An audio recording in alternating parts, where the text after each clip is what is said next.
Just ahead this week on Money Matters. Connecting further, Korea pushes ahead with its Eurasia project, and a railway connecting the two continents seems one step forward.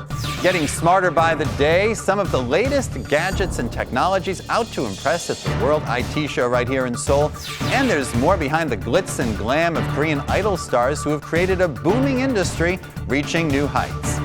What stories matter in Asia? We'll look at the changing landscape of business in Korea and the rest of Asia next on Money Matters.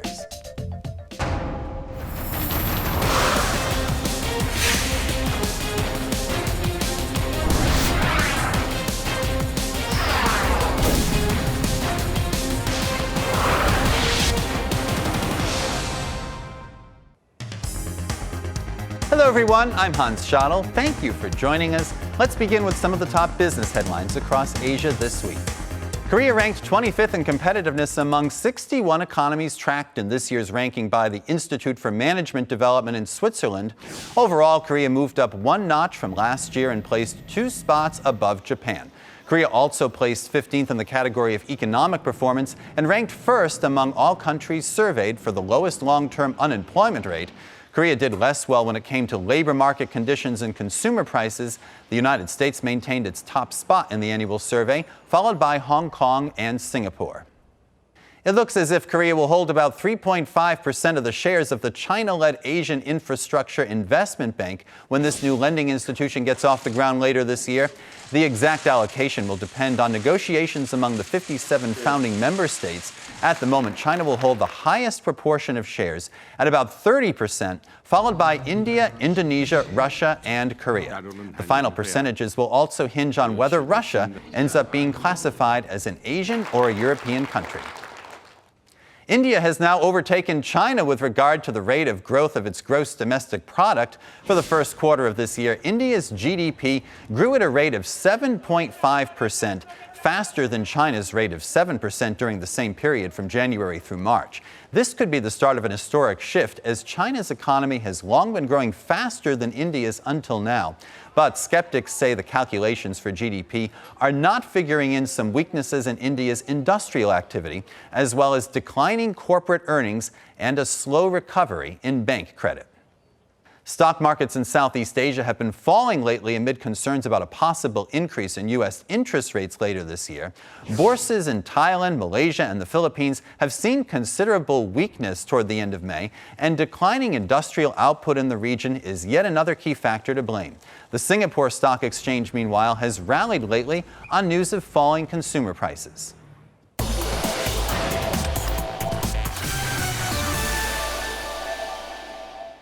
Time now for our front page segment, and we'll turn to the idea of connecting Asia and Europe through a railway. It's one of the projects President Park Geun-hye and several of her predecessors over the years have been trying to advance as part of a broader Eurasia Initiative aiming to promote peace and economic cooperation. A group of international railway experts came together in Seoul this week to breathe new life into the project. What progress has been made? We take you there. A 3-day international railway summit took place last week in Seoul. Here, members of the Organization for Cooperation Between Railways, or OSJD, came together and adopted a Seoul Declaration, which supports the development of a Eurasia railway that connects with South and North Korea.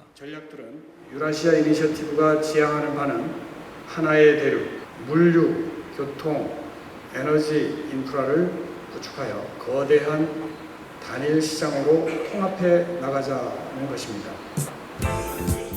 The combined landmass of Europe and Asia is home to 71% of the world's population and cuts through 12 time zones, being the largest mass of land in the world.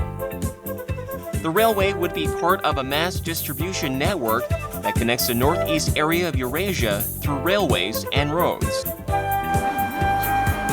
From Busan in South Korea to Russia, China, Mongolia, Central Asia, and Europe, the network has been dubbed the Silk Road Express. Южная Корея – это страна, которая живет за счет экспорта продукции. И поскольку железнодорожное сообщение позволит существенно дешевле транспортировать южнокорейские изделия в страны Европы и страны. From Busan to Germany's Hamburg, it takes roughly 27 days to transport goods by the way of sea. But with the railroad, that would be dramatically reduced to a third of that time. To transport one shipping container, it costs roughly $2,200 by vessel, while for a train it would only cost less than half at around $980. This would be all possible if the Eurasia Railway is realized. Мы, железнодорожники, считаем, что железная дорога – это единое целое. И всегда, значит, мы желаем, чтобы железные дороги… Надеюсь, что будет проведена модернизация железнодорожных линий в Северо-Восточной Азии. Особенно надеюсь, что это поступит в КНДР. И надеюсь, что транскорейская магистраль… Recently, the Korean government announced plans to introduce a special train that will cut across Asia and Europe for 20 days. The train is due to visit roughly 10 cities in 5 countries. At each location, economic and cultural exchange events will take place. One of the major hurdles in creating the Eurasia Railway is laying down tracks in the north. But if the project succeeds, it could contribute greatly to improving relations across the Korean border. 대륙철도 운송을 하게 되면 북한에도 큰 이익이 될 겁니다. 설득이 쉽지는 않은 입장인데 해운국들이 북한을 적극 설득하고 상호 이익이 된다는 것을 같이 인식을 한다면은 북한도 좀 변화를 보이지 않을까 전망을 해봅니다. Creating a continent of peace is one of the main goals behind President Park Geun-hye's Eurasia Initiative, but there are many obstacles that lie ahead. Without being able to connect the railway with tracks in North Korea, the fate of this project remains rather unclear. Для того, чтобы железная дорога работала нормально, необходимо в первую очередь решить политические вопросы. Самым важным и сложным из этих вопросов является взаимодействие двух корейских государств, которые должны поддерживать нормальные отношения и сотрудничать.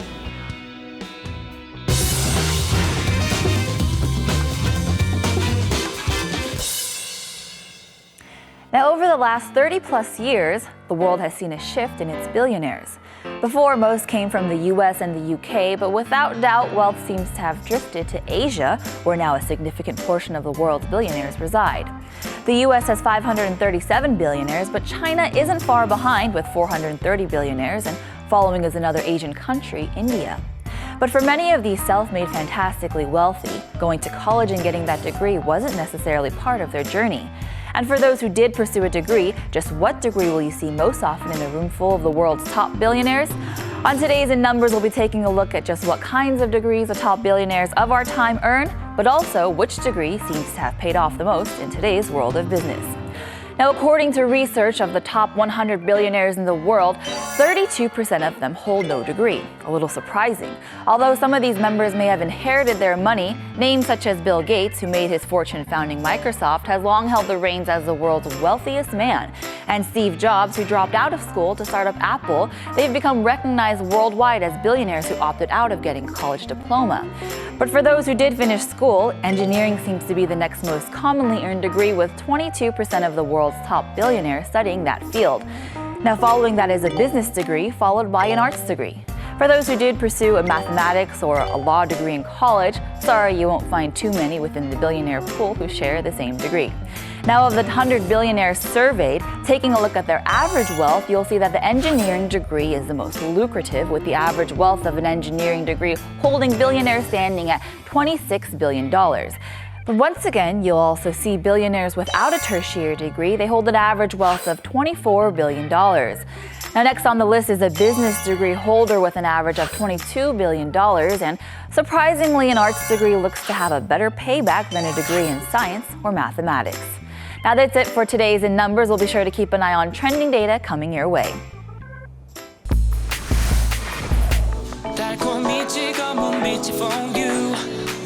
보이기 시작하는 회색도 예민해진 걸 느껴 뚜렷한 색감과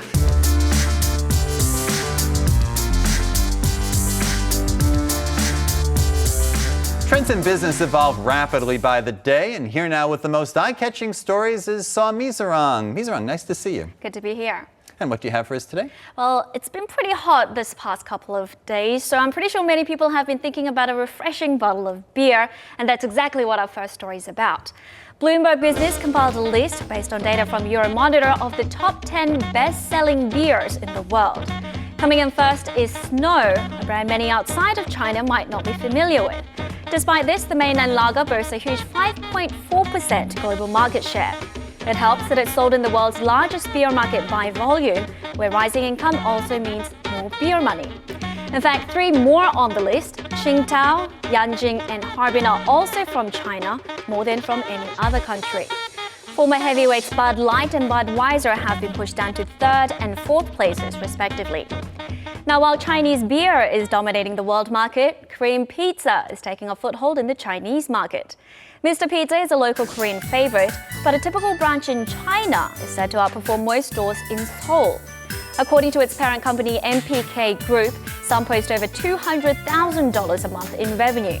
On the back of this success, the Korean chain plans to more than double the number of stores in China this year, from around 70 to 150. As middle-class appetites grow, mainland customers are welcoming Western dishes, and Korean pizzas have hit the sweet spot by serving them with an Asian twist. Toppings such as meat floss, sweet potato, and bulgogi aren't found in your average Italian pizza, but it's precisely this variety, together with its sweeter and lighter taste, that's said to make customers wait in line for more than 2 hours at a time. Mizarang, that's an incredibly long wait for pizza. Very determined customers. Okay, Mizarang, next you have something for us from the world of high tech. That's right. Our next issue is about a tech exhibition held recently in Seoul. Now, when it comes to the IT sector, Korea is undoubtedly one of the major global players. Last year, it ranked 3rd in production and 6th in export value. So let's see what the country had to offer at its latest trade show. The annual World IT Show in Korea is considered one of the largest information and communication trade shows in the world. Here, you can stay up to date on cutting-edge developments from a legion of companies. This year, more than 400 businesses took part, with giants such as Samsung and LG Electronics standing alongside startups and small and mid-sized companies. One of the highlights of this year's World IT Show is the smart TV. Because it's connected to the internet, it has a variety of functions on top of your regular TV. Let me show you. For example, you can enjoy online surfing, online games, and even video streaming all from the comfort of your couch. With newer devices coming with advanced organic user interface, smart TVs are continuously evolving. Since its inception in 2008, the World IT Show has been drawing in buyers from near and far because it's easy to get a read on the latest trends and experience the cream of the crop firsthand. And at the other side of the equation, the show provides chances for small and medium-sized businesses to meet global buyers, a valuable opportunity they don't come across every day. Through these meetings, firms are able to seal export deals and sign MOUs. We can bring some smart content and smart learning solution that we can offer the advanced services and valuable service to Vietnamese customers. Also in the spotlight this year is the Internet of Things. Connecting people to objects and objects to each other, many tasks can now be automated through the Internet of Things. Many new services and devices have been developed to be used at home, at school, or at the office. You can even use it in emergency situations. An example is this robot, which can be remotely controlled using 5G technology to access areas that might be too dangerous or too difficult for humans to enter. After a 4-day run, it's estimated that exhibitors collectively sealed roughly $148 million worth in new business deals. Mizarang, the big buzzword in the IT sector these days is a term called the Internet of Things. Let's talk more about this concept. That's right. So in Korea, the 3 big mobile carriers have been spearheading much of the development in Korea's Internet of Things. It's still very much in the early stages, but with the Park administration fostering Internet of Things under the Creative Economy Initiative, the technology is expected to be embedded everywhere and become the next big moneymaker. And finally, Mizarang, you have an interesting item for us about naming businesses. That's right. Our last topic is about company names and what their roots are. One of the biggest exhibitors at the World IT Show we just looked at was Samsung. Now, the meaning of the Korean conglomerate's name is tri-stars. Sam is 3, a number representing strength, and Song is star, a light shining bright and eternal. Evidently, founder Lee Byung-chul wanted his company to grow strong and last forever. Some other businesses are named after literary figures. Starbucks Corporation gets its name from a chief mate in Melville's novel Moby Dick, while Lotte is the female protagonist in Goethe's The Sorrows of Young Werther. But having said that, not all names are the result of careful planning. Google is actually a misspelling of the word Google. A Google is a very large number, basically the digit 1 followed by 100 zeros. And this number was picked to symbolize the large amount of data to be provided by the search engine. Right, love all these backstories and literary references to Always the titles, interesting. for sure. Great, thank you so much, Mizarang. Thank you for having me.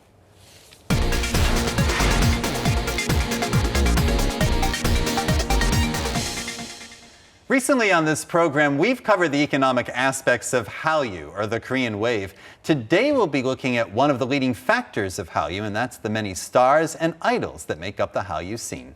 And our Im Yoon-hee has much more on this topic. Hi, Yoon-hee. Precisely. Hi, nice to see you. So yesterday, EXO, the group, released a repackaged album, and as expected, of course, the online servers were overwhelmed with many fans eager to get their hands on the album. Now, this type of response is nothing new, and experts have mentioned that the estimated economic value of EXO could potentially be over 1 trillion won, or roughly $900 million US. And with that much influence, lately we've seen an evolution of the idol-based industry. So let's take a look.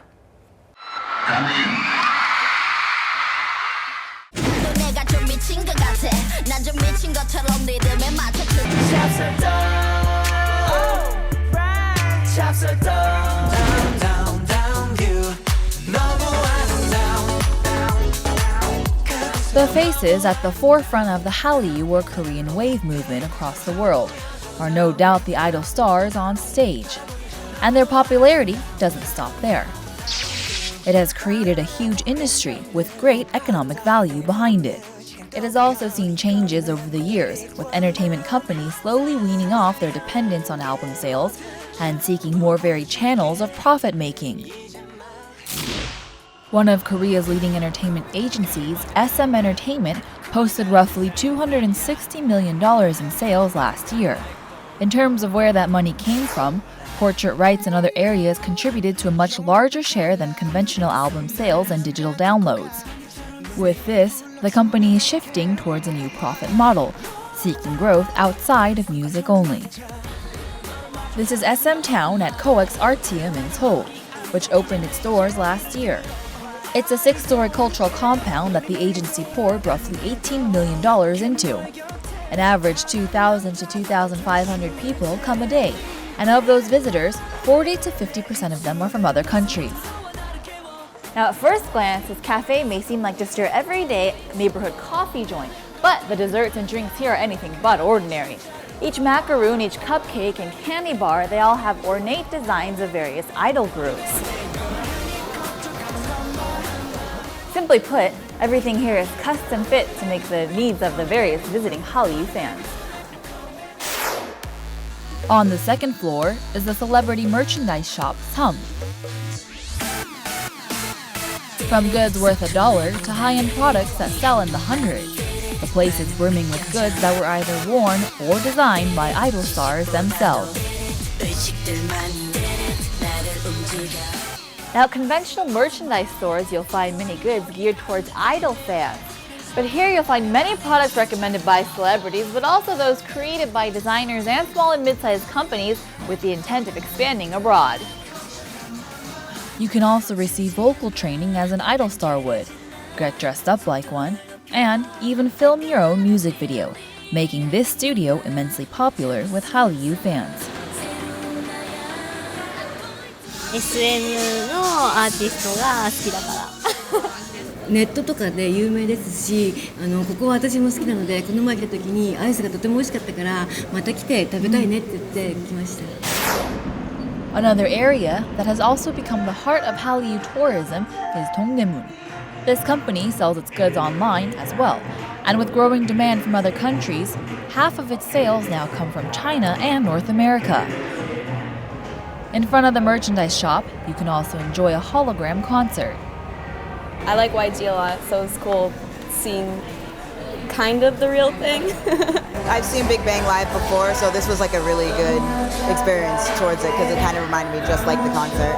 So it was pretty fun. I liked it. 이제 누적 관람객이 10만 명 정도 됩니다. 그 중에서 외국인이 60%, 내국인이 40% 차지를 하고 있고요. 그 MD로 이어지는 이제 객단가의 경우에는 한 3만 5천 원 정도 되는 것 같습니다.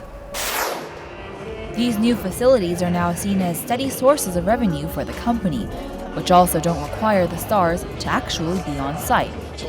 This is why another major player in the industry, YG Entertainment, has launched a digital theme park in China's Hallyu, also offering hologram concert performances.